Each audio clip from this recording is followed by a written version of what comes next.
Surprise পেতে কার না ভালো লাগে বলো। আর অনেকগুলো সারপ্রাইজ একসঙ্গে এলে তো কোনো কথাই নেই। কিছুদিন আগে একটি সোফা আমরা অর্ডার দিয়ে এসেছিলাম, সেটি আজকে সন্ধেবেলা ডেলিভারি দিয়ে গেল। সোফাটি কিনতে আমরা এক প্রকার বাধ্যই হয়েছি, কারণ আগের সোফাটির অবস্থা আমার ছেলে এই করে রেখেছে, একদম পুরো ড্যামেজ। আর দেখো নতুন সোফা পেয়ে ও একদম পুরো লাফালাফি করতে শুরু করে দিয়েছে, জানি না এইটা কতদিন টিকবে। বর কলকাতা থেকে ছেলের জন্য ওই প্যান্টগুলো এনেছে, আর এনেছে ট্রাম্পেট, যেটা ও কলকাতাতেই প্র্যাকটিস করে।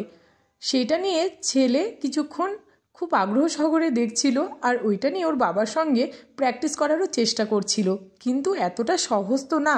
তারপর ওর বাবা একটু বাজিয়ে দেখাচ্ছিল। বরের মুখে ট্রাম্পেটের অসাধারণ সুর শুনতে শুনতে সন্ধেবেলা স্ন্যাক্সটা কিন্তু আমরা সেরে নিলাম। সত্যি কথা বলতে এই ইনস্ট্রুমেন্টের কথা আমি অনেক দিন আগে থেকেই শুনেছি, কিন্তু ফার্স্ট টাইম আমি আজকে চোখে দেখলাম আর হাতেও ছুঁয়ে দেখলাম। আর আমিও একটু চেষ্টা করছিলাম বরের হেল্প নিয়ে বাজানোর। ম্যারাথনে 10 কিলোমিটার রানে পার্টিসিপেট করেছিল আমার বর, আর সেখানে ও এই মেডেলটি পেয়েছে। তারপর সব মেডেলগুলোকে একসঙ্গে সাজিয়ে রাখলাম।